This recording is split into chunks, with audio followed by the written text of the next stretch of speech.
ଓ ପରମାତ୍ମନେ ନମଃ। ଆଜିର ଅଧ୍ୟାୟକୁ ଆପଣମାନଙ୍କୁ ସ୍ୱାଗତ କରିବା ସହିତ ଆପଣମାନଙ୍କ ହୃଦୟରେ ପ୍ରଭୁ ଶ୍ରୀ ଜଗନ୍ନାଥଙ୍କୁ ଅନୁଭବ କରି ପ୍ରଣାମ ଜଣାଉଛି ଏବଂ ଗୋଟିଏ ଛବି କଥା କୁହେ, କାହାଣୀଟିଏ କୁହେ, କଥାଟିଏ କୁହେ। ଛବିଟିଏ, କଥାଟିଏ, କାହାଣୀଟିଏ, ଗପଟିଏ, ସଂସାରଟିଏ, ଜଗତଟିଏ, ବ୍ରହ୍ମାଣ୍ଡଟିଏ, ଚିତ୍ରଟିଏ। ବିନ୍ଦୁ କିଛି ନାହିଁ, ଗୋଟେ ଜଷ୍ଟ ବିନ୍ଦୁ, ବ୍ଲାକ୍ କଲରର ବିନ୍ଦୁଟିଏ। ସେ ସବୁ କିଛି ନାହିଁ କିନ୍ତୁ। ତେବେ ଆମେ ଏମିତି ଗୋଟେ ଚିତ୍ର ବର୍ତ୍ତମାନ ଦେଖୁଛେ, ରାଧାକୃଷ୍ଣଙ୍କର ଯୁଗଳ ମିଳନ। ଏ ରାଧାକୃଷ୍ଣଙ୍କର ଯୁଗଳ ମିଳନରେ ଆମେ ତତ୍ତ୍ୱଗତ ଭାବରେ ବୁଝିବା ଯେ ରାଧା ହେଉଛନ୍ତି ମା ମହାମାୟା ଜଗଜ୍ଜନନୀ ଦୁର୍ଗା, ଯୋଗମାୟା ମହାମାୟା, ଏବଂ ଏପଟେ ପ୍ରଭୁ ଶ୍ରୀକୃଷ୍ଣ ଆତ୍ମା, ସେ ଶିବ, ସେ ବ୍ରହ୍ମା। ସୃଷ୍ଟି, ପାଳନ, ପ୍ରଳୟ ଏ ରୀତିମତ ଆମ ପ୍ରକୃତିର ନିୟମ, ଗୋଟିଏ ଶୃଙ୍ଖଳା। ଏହି ଶୃଙ୍ଖଳା ଜ୍ଞାନରେ ଆମେ ସମସ୍ତେ ପ୍ରତିପାଳିତ। ତେଣୁ ମା ଜଗଜ୍ଜନନୀ, ଦଶଭୁଜା ଅମ୍ବା ଅମ୍ବାଳିକା, ଶାକମ୍ବରୀ, ଜୟଂ ଦେହି ବିଜୟଂ ଦେହି ମା ଜଗଜ୍ଜନନୀ ସହିତ ଆତ୍ମା ଭାବେ ଅଛନ୍ତି ଏ ତ୍ରିମୂର୍ତ୍ତି, ଏକ ହିଁ, ଯାହାକୁ ଆମେ ବ୍ରହ୍ମ ବୋଲି ଜାଣୁଛେ। ତେଣୁ ଏଇ ଯୋଉ ମିଳନ, ଏ ମିଳନର ଯଦି ମୌଳିକତାକୁ ଆଧାର କରିବା, ତାର ନାମକରଣ ହବ ଆତ୍ମମିଥୁନ।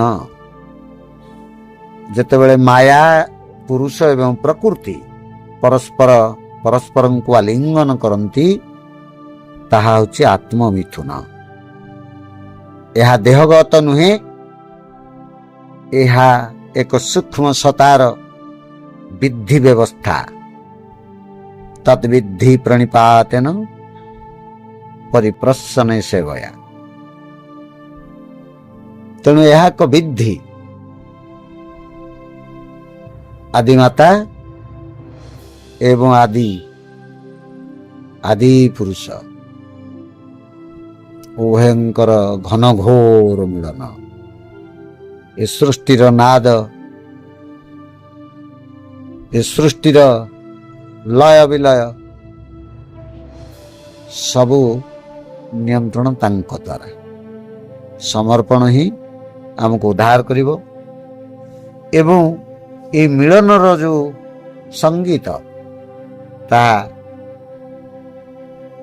ମଳୟ ଅଚଳ ସମ୍ପ୍ରତି ପ୍ରଚଳ ଦକ୍ଷିଣ ପବନ ଇଲା, ତରୁଲତା ସବ ନୂତନ ପଲ୍ଲବ ରସାଲ ମୁକୁଲ ଧଇଲା, ନବ ବସନ୍ତ ସମୟ ନବ ବୃନ୍ଦାବନର ସମୟ ଗো, ନବ ବସନ୍ତ ସମୟ।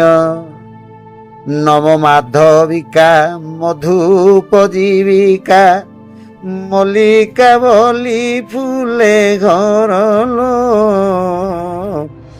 নব বসন্ত সময় নব বৃন্দাবনর সময় গো, নব বসন্ত সময়।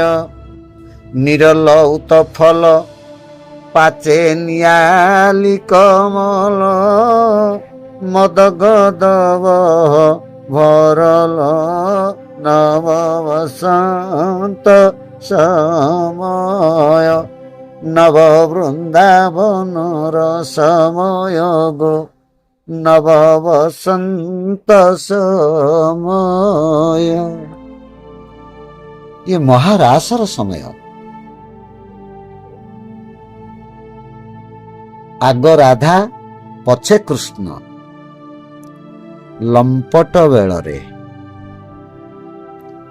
ଆଗ ରାଧା ପଛେ କୃଷ୍ଣ ଆଗ ରାଧା ପଛେ କୃଷ୍ଣ ଲମ୍ପଟ ବେଳରେ। ଆଗ ରାଧା ପଛେ କୃଷ୍ଣ ଲମ୍ପଟ ବେଳରେ। ଏ ଯୋଉ ତତ୍ଵ ସବୁ ଆମର ମହାମନୀଷୀ ମାନେ ଆମ ପାଖରେ ଟିକେ ଆମକୁ ବଙ୍କା ଟଙ୍କା ଲାଗୁଛି, ଟିକେ ଆଡ଼ିଆ ତାଡ଼ିଆ କରିବାକୁ ପଡୁଛି, ବିଶ୍ରାମ ନେବାକୁ ପଡୁଛି, କିନ୍ତୁ କେଡ଼େ ମହାନ ତତ୍ଵ ସବୁ ଇଏ। ଏବଂ ଆକୁ ବୁଝିବାର କ୍ଷମତା ଦେଇଥିବା ମନ, ବୁଦ୍ଧି, ଚିତ୍ତ, ଚୈତନ୍ୟ, ବିଚାର, ନ୍ୟାୟ, ସତ୍ୟ, ଧର୍ମ, ରାୟ, ଏ ସବୁ କଥା ଗୁଡ଼ିକ ନିଜେ ସିଏ। ତେଣୁ ଆମେ ବୁଝିଯିବା ଦରକାର ଯେ ମୁଁ କିଛି ନୁହେଁ ବୋଲି। ଜୟ ଶ୍ରୀ ଜଗନ୍ନାଥ, ଜୟ ଶ୍ରୀ ଜଗନ୍ନାଥ, ଜୟ ଶ୍ରୀ ଜଗନ୍ନାଥ। ଆମର ଇଏ ସ୍ୱାମୀ ଆନନ୍ଦରାଜ ଚ୍ୟାନେଲକୁ ଆପଣମାନଙ୍କୁ ସ୍ୱାଗତ। ଆପଣମାନଙ୍କୁ ବହୁତ ବହୁତ ଧନ୍ୟବାଦ ଯେ ଆପଣମାନେ ଏପରି ମହାନ ତତ୍ଵକୁ ଧୈର୍ଯ୍ୟର ସହିତ ଶୁଣୁଛନ୍ତି ଏବଂ ବାଣ୍ଟୁଛନ୍ତି। ଯେଉଁମାନେ ନୂତନ ଭାବେ ଶୁଣୁଛନ୍ତି, ସବସ୍କ୍ରାଇବ କରିନାହାନ୍ତି, ଅନୁରୋଧ କରନ୍ତୁ, ମହାନ ଜ୍ଞାନକୁ ବାଣ୍ଟନ୍ତୁ, ପସନ୍ଦ କରନ୍ତୁ। ଜୟ ଶ୍ରୀ ଜଗନ୍ନାଥ।